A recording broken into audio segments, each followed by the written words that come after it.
Level के नेता, केंद्रीय नेता भी यहाँ पर आए।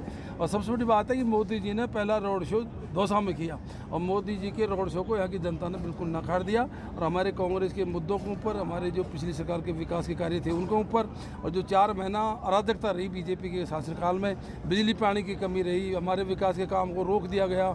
आज जनता तुलना करती है, हमारे पूरे जिले के अंदर जितने भी डेवलपमेंट के वर्क थे सब स्लो हो गए जो हमारे टाइम पे स्वीकृत हुए थे। इसके साथ साथ में जो केंद्र सरकार की विफलता थी 14 साल की, उनको लेकर हम जनता के बीच में गए। भारतीय संविधान संशोधन का मुद्दा हमारा था, हमारा आरक्षण का मुद्दा हमारा था, हमारा प्रजातंत्र को कमज़ोर करने का मुद्दा था, अग्निवीर के हमारे मुद्दे थे, बेरोजगारी के थे। युवा भारत में सबसे ज़्यादा है, बेरोजगार है, नौकरियों का सृजन बीजेपी ने बिल्कुल नहीं किया। इन सब मुद्दों को लेकर गए, जनता ने उनको एक्सेप्ट किया और हम बहुत भारी बहुमत से कांग्रेस 15 साल के बाद में जीती। हम सब की ओर से हमारी सभी जनता का बहुत बहुत आभार और बहुत बहुत धन्यवाद। डॉक्टर साहब ने एक बात कही थी अभी कल ही की 7 लोकसभा सीटों को लेकर उन्होंने प्रधानमंत्री ने जिम्मेदारी दी थी उनको, अगर उनमें से एक भी सीट हारी तो वो इस्तीफा दे देंगे। ऐसा मैं डॉक्टर साहब बारे में कोई बात नहीं कहना चाहता, लेकिन मैं कहता हूँ जिस क्षेत्र के अंदर मोदी जी आए और वो सीट इतने भारी बहुमत से राजस्थान में 2 लाख से हारी, तो सबसे पहले तो मोदी जी को इस्तीफा देना चाहिए इस मामले में। करोड़ लाल जी व्यक्तिगत मामला, मैं कह रहा हूँ देखो, एक तो जनता का जो भी फैसला होता है सब नेताओं को स्वीकार करना चाहिए।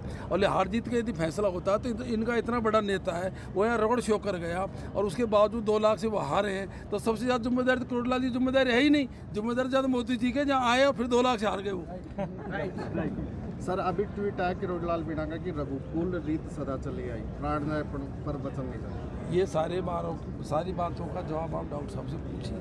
मैं तो कहता हूँ जनता का जो भी फैसला हमको स्वीकार करना चाहिए। पीसीसी कह रही है कि इस्तीफे का इंतजार रहेगा करोड़लाल जी का। मैं कह रहा हूँ जो फैसले होंगे सब हमको मान्य होंगे, जनता का फैसला सबको मान्य होगा। जनता ने फैसला कर दिया, ये सीट 2 लाख वोट से जिता दी। सर करोड़लाल जी ने बयान दिया, उसके पक्ष में आप कुछ बात क्यों नहीं कहना चाहते, क्या कारण? मैं नहीं कहना चाहता। मैं करोड़लाल जी का नेचर जैसा भी वो भाई उनका फैसला है, वो बीजेपी के नेता है, बड़े नेता हैं, उनको उनका काम जाने। हम हमारा काम कर रहे हैं, उनका काम कर रहे हैं। जनता ने फैसला कर दिया, जनता उनकी विचारधारा से सहमत है, हमारी विचारधारा से सहमत है। ये रिजल्ट सामने आगे बोलने से क्या फायदा? इसका मतलब मित्रता है अभी आपकी? मित्रता देखो, राजनीति में मेरी बात सुनो, राजनीति में कोई वो नहीं होता है। मित्रता का मतलब ये नहीं है, अपनी अपनी विचारधारा है। हम कांग्रेस विचारधारा के लोग हैं, हम 36 कौम के लोग हैं, हम सभी धर्मों को साथ में लेकर चलने वाले लोग हैं, हम विकास के काम करने वाले लोग हैं, हम बेरोजगार को रोजगार देने वाले लोग हैं, हम हमारी विचारधारा पर काम करते हैं। हम उनकी विचारधारा पर नहीं जाते बीजेपी की। दौसा विधानसभा के लिए अब क्या रहेगा आगे?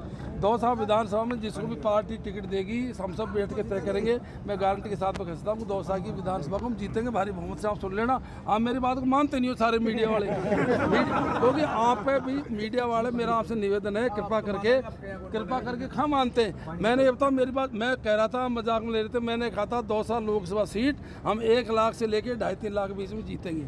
मैंने ये कहा था अगर हम राजस्थान के अंदर 8 से ज़्यादा सीट जीतेंगे। ये बहुत बात बोली कि नहीं बोली थी? सबसे तगड़ा एग्जिट पोल मुरारलाल मीणा है राजस्थान का। तुम इस बात को मानते हैं कि लोकसभा चुनाव जीतने के बाद में अपनी बेटी को वो एमएलए ये सब फालतू बात तो मत किया करो। ये जनता जो फैसला तैयार है, तुमको ये पूरे लाते हो। पहली जीत हुई है।